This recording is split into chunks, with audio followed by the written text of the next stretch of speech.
vocês notaram, quando o Messias morreu, o Messias, antes dele morrer, ele falou assim, ó, os meus servos, se o meu reino fosse desse mundo, os meus servos lutariam por mim. Ali. Quando o Messias está falando sobre isso, os irmãos não entenderam até hoje. Quando o Messias diz assim, numa passagem, diz assim, ah, pai, por que você me abandonou? Mentira. O pai nunca abandonou o Messias. Lá no princípio você vê os Messias falando, ó, o pai está comigo. Onde o Messias ia, o pai estava com eles. Estava com ele. E aí uma parte, os judeus mudaram dizendo que o Messias, quando está morrendo, fala assim, ah, por que me abandonaste? Mentira. O pai nunca abandonou o Messias. Nunca. Outra coisa que os irmãos nunca perceberam, quando o Messias fala assim, ó, os meus servos, se esse reino fosse meu, os meus servos lutariam por mim. Uma coisa que os irmãos não perceberam, que esse servo que os irmãos que o Messias está falando, são os que vão estar aqui hoje. Os 144 mil selados. É o exército. É o exército do Messias. Quando o Messias ressuscita, Maria Madalena, ela vai na tumba e tem dois homens, um à esquerda e um à direita da tumba. Quem eram aqueles dois homens? As duas testemunhas, que vão estar aqui agora. Naquela época, eles eram espírito, mas agora eles vão vir em carne. Por que você acha que quando o Messias foi entregue, o Império Romano, você vê que eu não lembro o nome dele, acho que era Caifás, não era Caifás, era judeu, eu não lembro do romano que falou, ele ficou com medo. Quando o Messias conversou frente a frente com ele, ele falou assim, ó, se esse mundo fosse meu, os meus servos lutariam por mim. Na hora que ele ficou com medo, eu já percebi que era Azazel. Na hora. É Pilatos, né? É Pilatos, desculpa. Quem estava no corpo de Pilatos naquele momento era Azazel. É. Quem estava conversando com o Messias não era Pilatos mais. Você vai notar que é Azazel e o Messias conversando.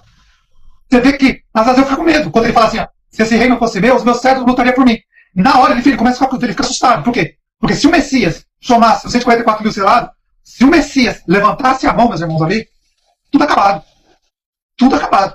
Porque quando o Messias foi crucificado, você pode ter certeza que o nosso pai estava ali, os 144 mil selados estavam ali, as duas testemunhas estavam ali o tempo todo, seguindo ele. Para você ver que, talvez os irmãos tenham dúvidas, se você ler as escrituras, na hora que ele ressuscita, ele aparece, as duas testemunhas aparecem. Na hora que o Messias sobe ao céu, as duas testemunhas aparecem lá em Atos, vocês veem Atos, as duas testemunhas falam assim, Galileus, eles nunca falam judeus, sempre falou Galileus. Ó, as duas testemunhas aparecem, aqueles dois anjos que vocês lêem Atos, quando o Messias vai subir, aparecem as duas testemunhas e falam assim, olha, do mesmo jeito que vocês estão vendo ele subir, ele vai descer. É as duas testemunhas. Eles acompanharam tudo o que aconteceu. O nosso pai, as duas testemunhas e os 144 mil selados. Os 144 mil selados e as duas testemunhas foram que jogaram os 500 milhões de anjos caídos, mais ou menos, aqui na Terra.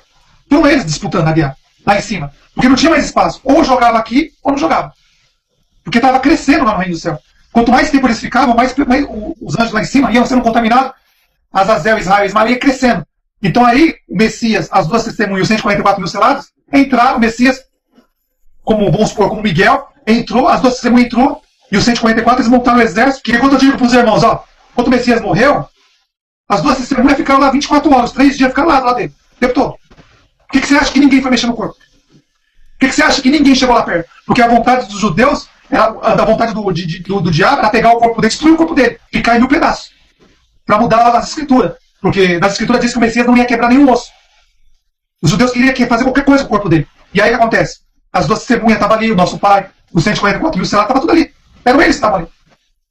Os 24 anciões já vieram, cumpriram a parte deles. O Messias vem, cumpriu a parte deles. Os 12 apóstolos cumpriram a parte deles. Agora, falta as duas testemunhas e os 144 mil selados.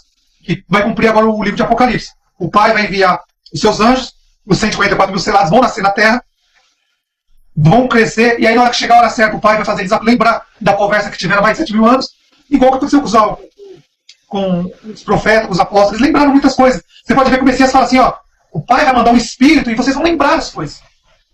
Que coisas? Que coisas? O que eles conversaram 7 mil anos atrás. O Messias mesmo fala, ó, eu não sou, eles não aceitam, o mundo não aceita a gente porque a gente não é daqui. Assim como eles também não são. Onde eu vou, vamos supor, muitos lugares que eu vou, as pessoas falam que eu sou esquisito.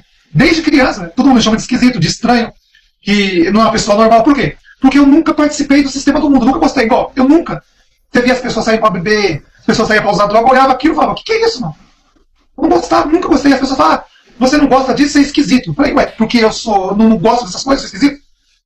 Porque eu não gosto de me destruir, eu sou esquisito? Desde o princípio. Todas as pessoas que falam a verdade nessa terra vai ser chamado de esquisito, de louco, de demoniado. É porque está escrito, né, irmão Robert, que os sábios desse mundo são loucos perante o Pai, ao olhar do Pai. Mas os loucos desse mundo são sábios perante ao olhar do Pai, né? Então, é muito complicado, porque você vê.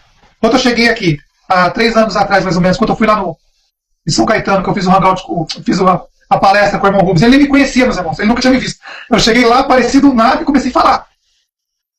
E dali, eu comecei já, falei, daqui vai começar. E aí eu queria mostrar todas essas coisas que estão acontecendo igual. Se eu chegasse naquela época e falasse que Moisés era o diabo ali, eles me expulsariam dali, com certeza. Eu ia apoiar ele. Eu ia apoiar. Porque tem que ser com muita calma, muita paciência. Então, eu falei assim, ó, quando eu falava para as pessoas, o hebraico é a língua que o diabo usa para falar com os filhos dele. Pronto, você é do demônio. Como você vai dizer, Deus escolheu um povo? Porque todo mundo, eles falam assim para mim, ó, Deus escolheu um povo nessa terra. Então, peraí, então ele é racista. Então ele tem preconceito, ele escolheu um povo. Como que ele escolheu um povo?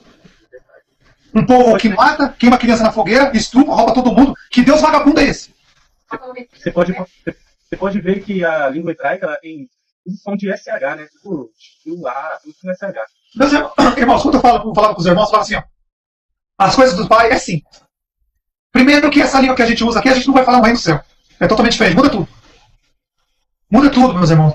Quanto o corpo o corpo transformar em um corpo eterno, o que eu falo para os irmãos, a primeira coisa que vai acontecer, esse corpo que vocês têm vai ser o mesmo, só vai ser glorificado. Igual, o órgão sexual some. Não existe. Porque aí os irmãos perguntam para mim, como que funciona o reino do céu? Se vocês notarem lá, no reino dos céus, aqui na terra, só existe 10% dos animais, 10% das frutas, do alimento que existe no reino do céu. Só isso. Esse já é o princípio. O que a gente come aqui, praticamente é só 10%. Os animais que existem nessa terra é praticamente só 10% do que existe no reino do céu. Outra coisa. Lá no reino do céu, as pessoas falam assim, a gente vai comer normalmente. Normalmente, mano. Aí a pessoa fala assim, mas como a pessoa vai no banheiro?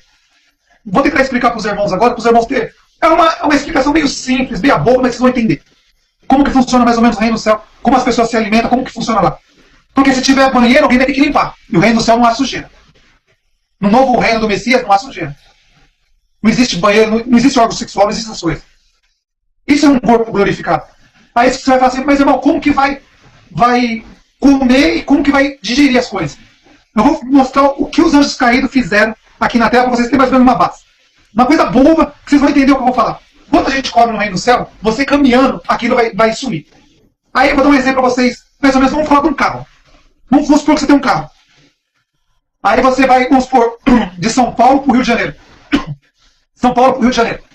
Vamos supor que o carro tem, vamos supor que você coloca 50, 70, sei lá, 100 litros de gasolina. Vamos supor que você encheu o tanque do carro e o carro ficou 50 quilos mais pesado.